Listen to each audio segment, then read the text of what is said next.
অ্যাবসালম and অ্যাচিটোফেল, a poem, লিখেছেন John Dryden. Summary: Absalom and Achitophel is a political satire written on an epic scale. অ্যাবসালম এবং অ্যাচিটোফেল হচ্ছে একটি political satire যা মূলত এপিকের নিয়ম অনুসরণ করে লেখা হয়েছে। It is an impersonal satire as the poet tries to defend the king. এটি একটি ইম্পার্সোনাল স্যাটায়ার আর যেহেতু কবি রাজাকে ডিফেন্ড করার জন্য লিখেছেন। Religious allegory is introduce to present the story. Religious অ্যালেগরির উপাদানগুলো এই গল্প উপস্থাপন করতে ব্যবহৃত হয়েছে। The satire is full of humour and laughter. পুরো স্যাটায়ারটিতে হাসি ঠাট্টা ব্যঙ্গ রয়েছে। At the request of Charles the second, Dryden wrote this poem. Charles the second এর রিকোয়েস্টে ড্রাইডেন এই কবিতাটি লিখেছেন। England was presented as Israel and the English men were fickle minded Jews. ইংল্যান্ডকে ইসরায়েল রূপে উপস্থাপন করা হয়েছে এবং ইংলিশ ম্যানদেরকে ফিকল মাইন্ডেড জিউস, খুবই অস্থির প্রকৃতির জিউস হিসেবে উপস্থাপন করা হয়েছে। The king of Israel was king David. আর সেই সময় ইসরায়েলের কিং ছিল king David. He had no male heir from his wife. তার কোনো উত্তরাধিকারী ছিল না, পুরুষ উত্তরাধিকারী ছিল না। He had many mistresses who gave him a large number of illegitimate children. তার অনেক মিস্ট্রেসেস ছিল এবং যার থেকে তার অনেকগুলো অবৈধ সন্তান ছিল। Absalom was his favourite among all the children.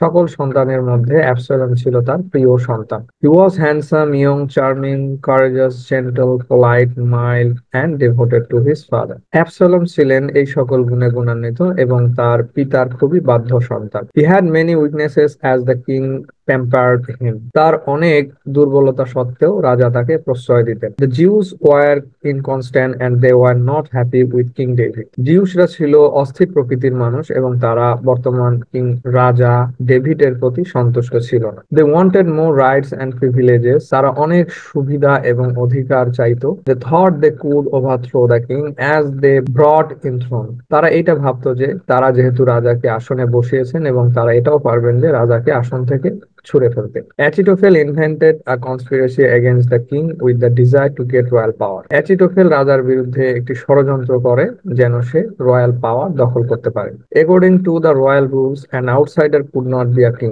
Royal rules হিসেবে একজন আউটসাইডার বা বহিরাগত কখনোই রাজা হতে পারবে না।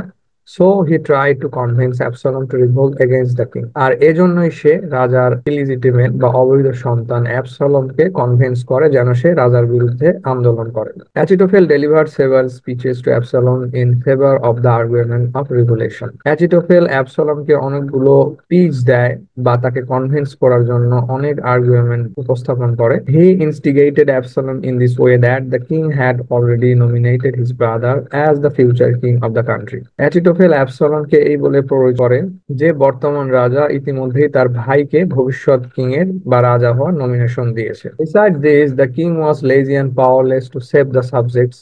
এছাড়াও যে ভবিষ্যৎ রাজা হবে সে অলস প্রকৃতির এবং ক্ষমতাহীন একজন রাজা যে সাবজেক্ট প্রজাদেরকে সেভ করতে পারবে না। Absalom should come forward as the saviour of the country. আর এই মুহূর্তে অ্যাবসলমের উচিত কান্ট্রির বা দেশের সেভিয়র হিসেবে এগিয়ে আসা। He was impressed by the speech of Achitophel. Absalom অ্যাচিটোফেলের বক্তব্য শুনে খুবই উৎসাহী হয়ে পড়ে। At that point he was in a dilemma on which side he should follow. আর এই সময় অ্যাবসলম ছিল ডিলেমার মধ্যে, দ্বিধার মধ্যে যে সে কোন দিকে ফলো করবে বা কার পক্ষ নেবে। Achitophel promise to unite all the people who are against the king. যে সমস্ত লোকেরা রাজার বিরুদ্ধে ছিল তাদেরকে খুঁজে খুঁজে অ্যাচিটোফেল একত্র করতে শুরু করে। They would support him to revolt against the king. আর অ্যাচিটোফেল তাদেরকে বলে যে রাজার বিরুদ্ধে আন্দোলন করতে তাদের সহযোগিতা প্রয়োজন। Zimri, Shimei and Korah were the famous anti royalist in the Popish Plot. আর রাজার বিরুদ্ধে যে পপিশ প্লটটি হয়েছিল তার মধ্যে জিমরি, শিমে এবং কোরা ছিল গুরুত্বপূর্ণ সদস্য।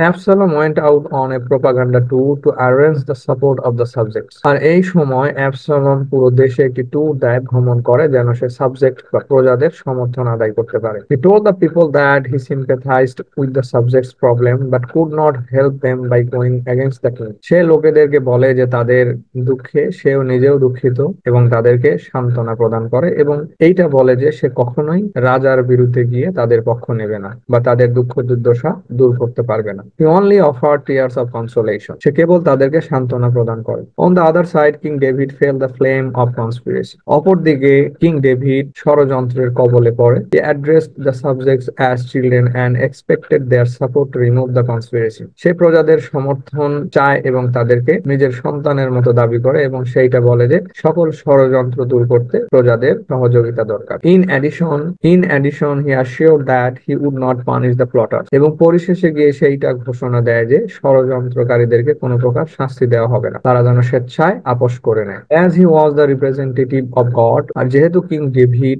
নিজে হচ্ছে গডের representative, everyone should obey him as a king. আর সকলের উচিত তাকে কিং হিসেবে মানা। At last, law and order in the country were restored and the king started his reign again. পরিশেষে গিয়ে দেশের সকল আইন কানুন পুনরুদ্ধার করা হয় এবং রাজা তার শাসন পুনরায় শুরু করেন।